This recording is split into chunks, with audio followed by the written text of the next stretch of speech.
श्री गणेशाय नमः। ओम नमः शिवाय। स्वागत है दोस्तों आपका मेरे चैनल पर और मैं हूँ आचार्य दिव्या। आज मैं लेकर आई हूँ शनि ग्रह के गोचर के बारे में।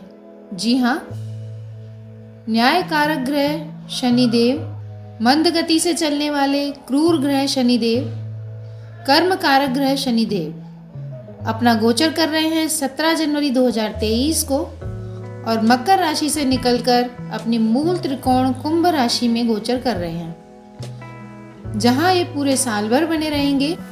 इसी वर्ष 30 जनवरी 2023 की सुबह 12 बजे से 6 मार्च तक अस्त अवस्था में रहेंगे।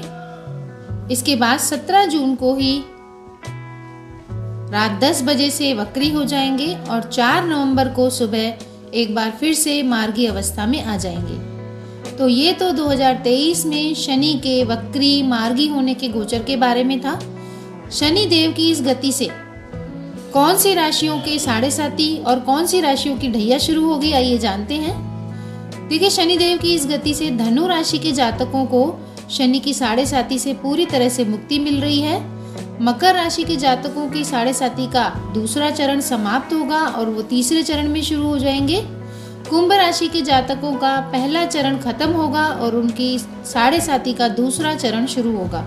मीन राशि के जातकों के लिए शनि की साढ़े साथी का पहला चरण आरंभ हो जाएगा। तुला राशि के जातकों को शनि की ढैया से मुक्ति मिलेगी। वृश्चिक राशि के लोगों की शनि की ढैया लग जाएगी और इसी तरह से मिथुन राशि के जातकों की कंटक शनि ढैया खत्म होकर कर्क राशि के जातकों की कंटक शनि ढैया शुरू होगी। देखिए, शनि देव जो हैं उनको जीवन में अनुशासित रहने वाले लोग काफी पसंद हैं। वो न्याय प्रिय ग्रह हैं। वो हमारी ऊर्जा को सही दिशा में ले जाने के लिए तैयार करते हैं और हमसे अगर गलती हो जाती है तो उस गलती का दंड देकर बाद में प्यार से हमें समझाते भी हैं। व्यक्ति को अनुशासन में रहना सिखाते हैं शनि देव और उन्हीं की कृपा से व्यक्ति अपनी सीमा में, अपनी लिमिट में रहकर काम करना भी सीखता है। तो शनि देव जब कुंभ राशि में प्रवेश करेंगे तो हमें यह मालूम चलेगा कि हम कौन से कठिन निर्णय लेंगे, कैसा परिणाम हमें उन निर्णयों का मिलेगा और व्यक्ति के जीवन में जो जो कठिन संघर्ष व्यक्ति ने किए हैं उनका जब फल मिलने का समय आता है तो शनि देव उनका हिसाब किताब करते हैं। तो शनि देव का अलग अलग राशियों पर गोचर का क्या प्रभाव पड़ेगा, शुरुआत करते हैं मेष राशि वालों से। देखिए, मेष राशि वालों के शनि देव 10वें और 11वें भाव के स्वामी होकर उनकी ही राशि से 11वें भाव में गोचर करेंगे। ये गोचर जैसा कि सब जानते हैं 17 जनवरी को होगा और आपके 11वें भाव, जिसे आय का भाव माना जाता है, उसमें शनिदेव के गोचर करने से आपको काफी लाभ होगा। यह साल पिछले कई वर्षों से आपको कुछ ज्यादा ही देने वाला है। आपकी आमदनी में अचानक से काफी बढ़ोतरी होगी और आप जो काम करना चाहेंगे, यानी आपको काम करने के अलग अलग अवसर प्राप्त होंगे। एक से ज़्यादा काम आपके हाथ में होंगे, आपके मन की इच्छाएं पूरी होंगी। आपने यदि बहुत सालों से कोई इच्छा पाल रखी है मन में तो उसकी भी पूर्ति इस साल अवश्य ही होगी। आपकी जो पेंडिंग प्लानिंग्स थी वो पूरी होने लगेंगी। आपका कॉन्फिडेंस दोबारा लौट आएगा और आप अगर ईमानदारी से अपनी प्लानिंग से काम करेंगे तो आपको लाभ ही लाभ मिलेगा। शनिदेव की दृष्टि की बात करें तो उनकी दृष्टि आपके प्रथम भाव, आपके पंचम भाव और आपके अष्टम भाव पर जा रही है। तो देखिए, प्रथम भाव पर जो शनिदेव दृष्टि देंगे उससे आप में ओवर थिंकिंग की भावना बढ़ेगी। आप किसी भी चीज़ को काफ़ी देर तक एनालिसिस करेंगे। थोड़ी सी एंजाइटी, थोड़ा सा तनाव आपके अंदर बढ़ सकता है। और जो शनिदेव की दृष्टि आपके 5वें भाव पर पड़ रही है वो आपके लव रिलेशन में थोड़ी सी मिसअंडरस्टैंडिंग क्रिएट कर रही है। आपके लव रिलेशंस में थोड़ा सा अहंकार भाव, एटीट्यूड आएगा। तो आपको इस चीज़ को अपने ही व्यवहार से बदलना है। आपके परिवार बढ़ने की जरूर संभावनाएं बढ़ रही हैं। यदि आप शादीशुदा हैं तो आपके घर में संतान का सुख बढ़ेगा, आपकी पढ़ाई अच्छी होगी और आपने यदि किसी बड़े कोर्स में एडमिशन की सोच रखी है तो गुरु की दृष्टि भी आपके पंचम भाव पे होने से आपकी एडमिशन की मनोकामना भी पूरी होगी। हालांकि अगर आप विदेश में पढ़ने जाना चाहते हैं तो 21 अप्रैल के बाद आपको वो फल भी मिलेगा। और अगर आपने संतान प्राप्ति की प्लानिंग कर रखी है तो 21 अप्रैल के बाद आपकी वो मनोकामना भी पूरी होगी।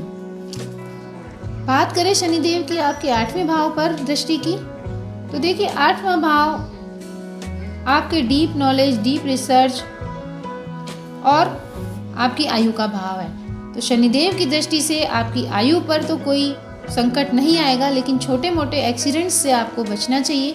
वाहन इत्यादि आपको संभाल कर चलाने चाहिए। और अगर आप किसी सब्जेक्ट में PhD करना चाहते हैं तो यह समय आपके लिए जनवरी के बाद से बिल्कुल उचित है। आप इस वर्ष अपने PhD के लिए एनरोल करिए, आप ज़रूर सफल होंगे। अगर आपके पिता की या आपकी LIC की कोई पॉलिसी का पैसा आना पेंडिंग है तो इस साल आपको वो भी मिलेगा। पिता की संपत्ति का शेयर भी आपके हक में मिलेगा।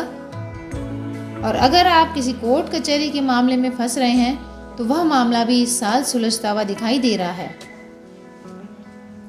देखिए 11वें भाव में शनि के गोचर से आपकी मनोकामनाएं तो पूरी हो ही रही हैं। आपको कार्य क्षेत्र में यदि आप जमीन का व्यवसाय करना चाहते हैं, कोई ज़मीन खरीदना चाहते हैं, या जो जातक जेम्स के कारोबार में हैं उनको भी काफ़ी लाभ दिखाई दे रहा है। अगर आप काफ़ी समय से सोच रहे हैं आपको रत्नों का कोई काम करना चाहिए, स्टोन्स का काम करना चाहिए, या ज़मीन के खरीद बेचान से आप जुड़ना चाहते हैं, तो यह साल 2023 का आपके प्रॉपर्टी के डीलर बनने का, आपके जेम स्टोन में काम करने का अच्छा साल साबित होगा। हालांकि शनि के इस गोचर से आपको अपनी सेहत का तो ज़रूर ध्यान रखना ही है। आने वाले पूरे 2 से ढाई साल तक आपको मानसिक टेंशन हमेशा घेरे रहेगी।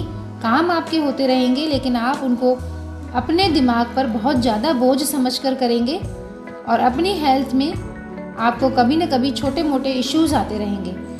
तो अगर आप हेल्थ का सही तरीके से ध्यान रखते हैं तो यह शनि का गोचर आपको कैरियर की दृष्टि से, आय की दृष्टि से काफ़ी लाभ देगा। और जो छोटी मोटी परेशानियां हैं उनके लिए आपको मैं उपाय बता रही हूँ। तो सबसे पहला उपाय आपको करना है, हर रोज़ हनुमान चालीसा का पाठ करना है। और हर रोज़ नहीं कर पा रहे तो आप मंगलवार और शनिवार को हनुमान चालीसा का पाठ जरूर से जरूर करें। सूर्य को अर्घ दें। और अगर मानसिक टेंशन महसूस कर रहे हैं तो अपनी पत्री दिखाकर अच्छी क्वालिटी का कोई मोती रत्न धारण कर लीजिए, जिससे आपको अनावश्यक टेंशन का सामना नहीं करना पड़ेगा और जो ओवर थिंकिंग आप पर हावी रहेगी उससे आपको मुक्ति मिलेगी। तो ये तो था शनि के गोचर का मेष राशि वालों के ऊपर प्रभाव। अगर आप मेरे चैनल पर नए हैं तो चैनल को सब्सक्राइब कर लीजिए, लाइक कर लीजिए, कमेंट में राधे राधे जरूर लिखिए। और अगर आपको कोई समस्या है, आपको अपनी जन्म कुंडली का एनालिसिस करवाना है तो आप कमेंट में ज़रूर लिखिए अपनी समस्या, मैं आपको उत्तर अवश्य दूंगी। और ऐसे ही जानकारीपूर्ण और वीडियोस में मिलूंगी। तब तक नमस्कार दोस्तों।